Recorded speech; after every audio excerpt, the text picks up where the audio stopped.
Hello student, once again welcome back to my channel. हमारा आज का जो टॉपिक है वो क्लास 8 की science chapter number first crop production and management का होने वाला है। ये जो है one shot non stop video होने वाली है, जिसमें हम एक ही वीडियो में पूरे चैप्टर को रिकवर करेंगे और इसके बारे में जानेंगे कि इस चैप्टर में क्या दिया हुआ है, बहुत ही डिटेलिंग में। और इसको हम एक नोट्स के हिसाब से नोट्स से जानेंगे, जो लाइन बाय लाइन एनसीईआरटी का ही वर्डिंग से हमने लिखा हुआ है और उसी को हम पढ़ेंगे। तो चलिए विदाउट वेस्टिंग टाइम स्टार्ट करते हैं one shot the crop production and management का। The crop production and management non stop one shot class 8 लिखा हुआ है। जैसा कि हम जानते हैं, all living organism required food. हर ऑर्गेनिज्म को किस चीज़ की ज़रूरत है? फूड की ज़रूरत होती है। The energy from food is utilized It utilized by an organism from carrying out its various life process such as digestion, respiration and excretion। जैसा कि इंसानों में एनर्जी किससे मिलती है? फूड से मिलती है। और फूड वही जो ऑर्गेनिज्म फूड खाता है उसको यूटिलाइज करता है और उसके अंदर से अपनी लाइफ के प्रोसेस को, वेरियस प्रोसेस को चलाता है। और उसके साथ साथ जो दूसरे मेटाबॉलिज्म होते हैं हमारी बॉडी के अंदर, जैसे कि डाइजेशन, रिस्पायरेशन और एक्सक्रीशन, इस टाइप के प्रोसेस को भी हमारी उस एनर्जी से किया जाता है। Plants can make their food themselves but animals including humans can not.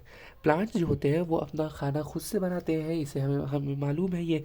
और एनिमल्स और ह्यूमन बींग्स इस काम को अपने से नहीं करते। ये डिपेंड होते हैं किस पे? प्लांट्स पे होते हैं या तो एनिमल्स पे। ह्यूमन बींग्स डिपेंड्स होते हैं। और एनिमल्स जो होते हैं वो भी एनिमल्स पे ही, दूसरे एनिमल्स पे डिपेंड होते हैं या तो किसी अदर प्लांट्स पे डिपेंड होते हैं, जिसकी वजह से वो अपना खाना खुद से नहीं बनाते। और जो प्लांट्स होते हैं वो through the process of photosynthesis वो अपने खाने को प्रोड्यूस करते हैं। We get our food from the plants और एनिमल्स और बोथ। हम अपने खाने को प्लांट से, एनिमल से या दोनों ही चीज़ से क्या करते हैं?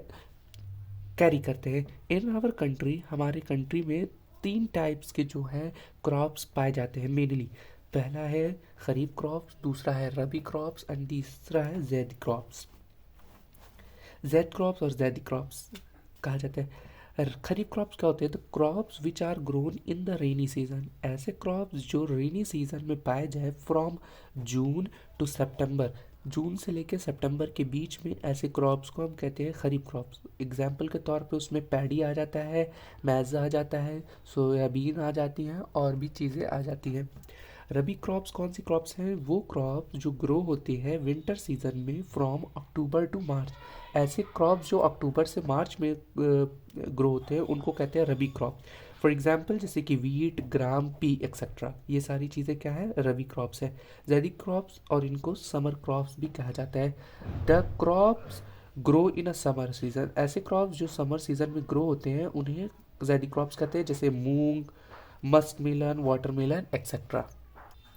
हाँ, तो basic practices of crop production के लिए कुछ जो होते हैं रूल्स होते हैं जिसको हम फॉलो करके क्रॉप को प्रोडक्शन कर सकते हैं। पहला है प्रिपरेशन ऑफ सॉइल। सॉइल का प्रिपरेशन, किस तरीके से हमको सॉइल को प्रिपेयर करना है, किस तरीके से उसकी जुताई करनी है, किस तरीके से उसमें पानी देना है, उसमें सीडिंग कैसे करनी है, फर्टिलाइज़र कैसे देना है, इरिगेशन कैसे करना है, फिर उसको वीड से प्रोटेक्शन कैसे करना है, हार्वेस्टिंग कैसे करना है। ये सारी जो चीज़ें हैं ये प्रोसेस में आ जाती हैं प्रोडक्शन ऑफ क्रॉप्स के। स्नोइंग है। स्नोइंग ऐसा प्रोसेस है जिसमें बीज को, सीड्स को क्या करना होता है? बोना होता है। वो स्नोइंग कहलाता है। एडिशन मैन्योर और फर्टिलाइज़र और मैन्योर को किस में ऐड करना? सॉइल्स में ऐड करना, उसको हम कहते हैं एडिशन मैन्योर और फर्टिलाइज़र। ये एक प्रोसेस है। फिर इरिगेशन, सिंचाई करना मिट्टी की और पानी देना खेतों में, इरिगेशन होता है। प्रोटेक्टिंग फ्रॉम वीड्स, जो उसमें अनवांटेड जो प्लांट्स उग जाते हैं, जो वीड्स निकल जाते हैं, उनको उससे प्रोटेक्ट करना उस क्रॉप को। फिर हार्वेस्टिंग, उसको काटना। फिर स्टोरेज, उसको सही तरीके से। भाई आप 4 कुंटल क्रॉप्स निकाल रहे हैं, 4 कुंटल आप क्रॉप्स निकाल रहे हैं, तो उसको स्टोर भी तो करना होगा। ऐसा तो है नहीं कि आप पूरा खा के ख़त्म कर देंगे। ये तो अगर खा के भी आप ही ख़त्म कर रहे हैं तो भी उसको स्टोर करना होगा, प्रोटेक्ट करना होगा। किससे? उस कीड़ों से, उस ऑर्गेनिज्म से जो उसको खा सकती है, उसको ख़राब कर सकती है। तो ऐसे चीज़ों से प्रोटेक्ट करना क्या कहलाता है? स्टोरिंग कहलाता है। ये प्रोसेस है। उसके बाद देखते हैं cultivation of crops involving the following activity. कुछ एक्टिविटीज़ दी हुई है जिसको करके क्या करते हैं हम? कल्टीवेट करते हैं, बचा सकते हैं किसको? क्रॉप्स को। सॉइल प्रिपरेशन, इसमें क्या होता है? It's involve losing and tilling of a soil. इसमें क्या करना होता है?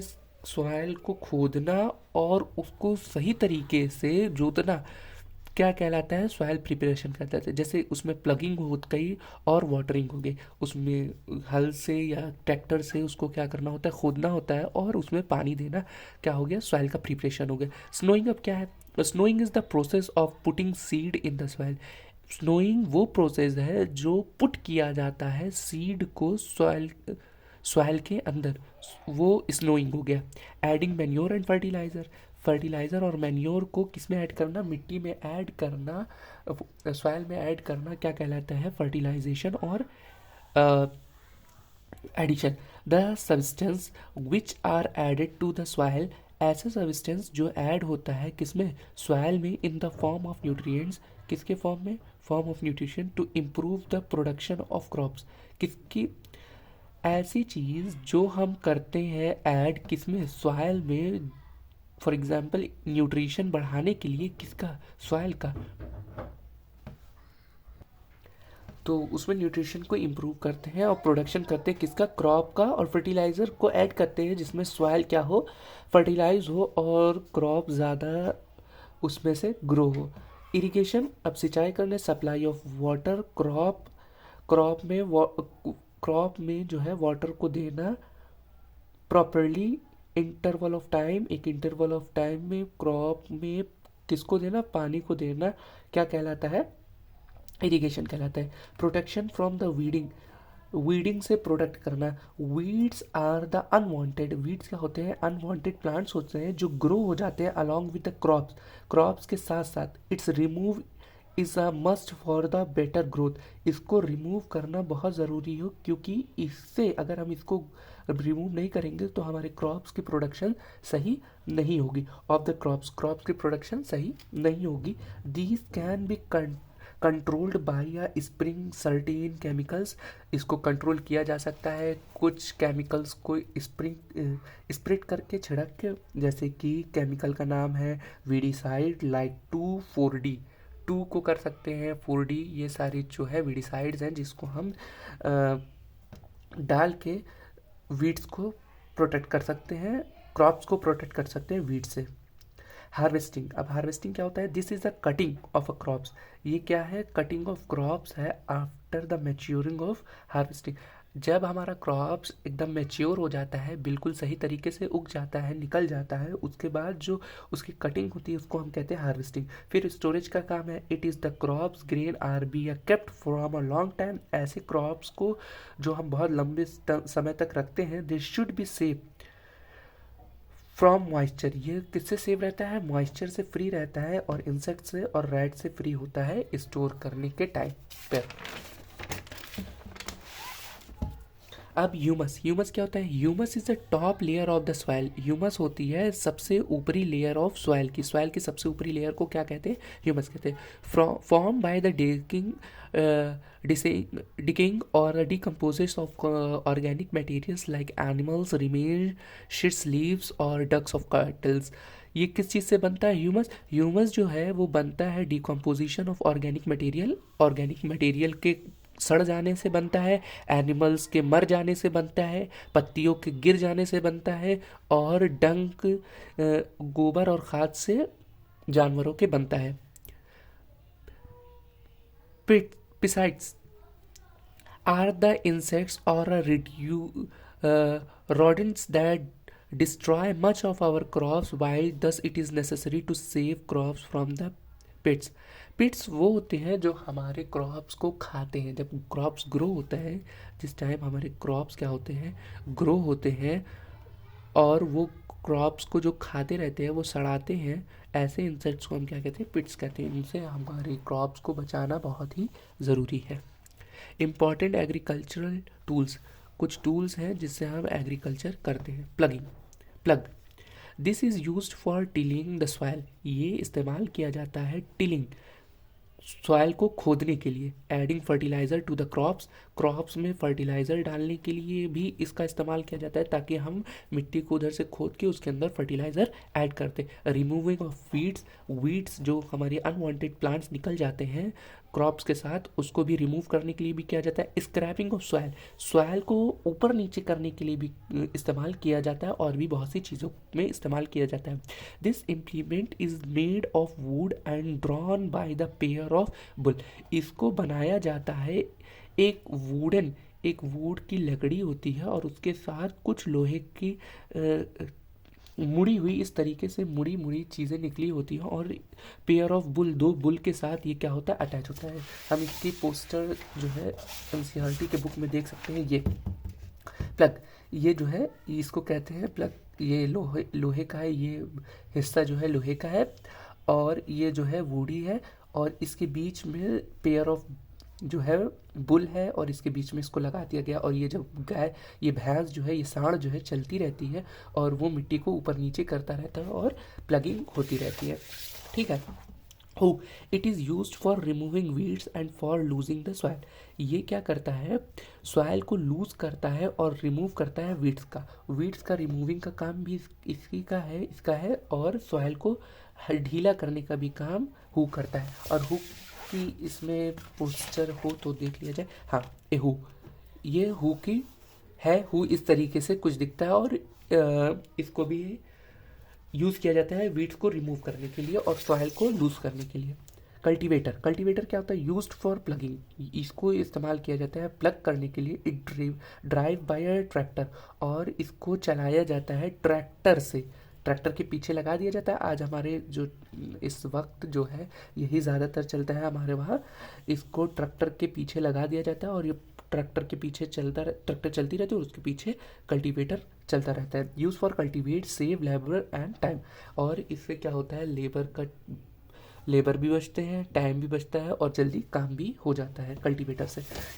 कल्टीवेटर ये रहा, ड्रिलर हुक ये रहा, कल्टीवेटर बाय ट्रक, और इससे इसी चीज़ को पीछे ट्रक के लगाया जाता है। ट्रेडिशनल टूल, जो पुराने समय के टूल्स थे, वो क्या है?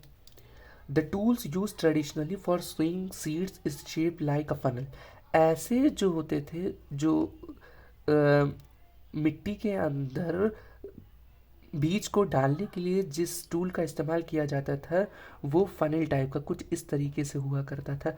इसके अंदर सीड्स को डाल दिया जाता था, और ये खींचा जाता था, बैल जो होती थी, बुल्स जो होती थी, उसको खींचते थे, और सीड ये फनल में से निकल के मिट्टी में गिरता रहता था। Seed drilling use for sowing with the help of the tractor, इसको ट्रैक्टर के हेल्प से किया जाता था। This tool sows the seeds uniformly at the proper distance and depth, और ये जो है एकदम यूनिफॉर्मली काम करता था, और ये प्रॉपर डिस्टेंस और डेप्थ से काम करता था। जैसे कि हम यहाँ और इस जगह पे हमें बीज को डालना है, तो जो ड्रिलिंग सिस्टम है, उससे जो एक प्रॉपर डिस्टेंस पे क्या होता, सीड गिरता, और सीड जो है प्रॉपरली जो है मिट्टी के अंदर गड़ जाता, इम्बर्स्ड हो जाता। स्टिकल्स यूज्ड फॉर मैनुअल हार्वेस्टिंग, और ये मैनुअली हार्वेस्टिंग करने के लिए काम आता है। फूड फॉर एनिमल्स, अब ऐसे खाने जो हमको एनिमल से मिलते हैं। Like plants, the animals also provide us with a different kind of food like fish, meat and eggs, जो एनिमल से हमें खाना मिलता है, वो है फिश, मीट और एग्स। फ्यूमिगेशन क्या होता है? Fumigation is the most effective method for checking the growth of insects.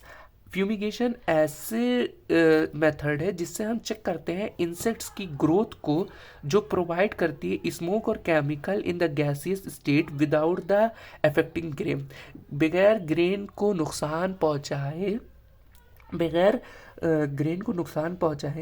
जो है हमारे जो इंसेक्ट्स की ग्रोथ को हम पता करते हैं बाय द स्मोकिंग मेथड और केमिकल मेथड से, उसी को हम कहते हैं फ्यूमिगेशन।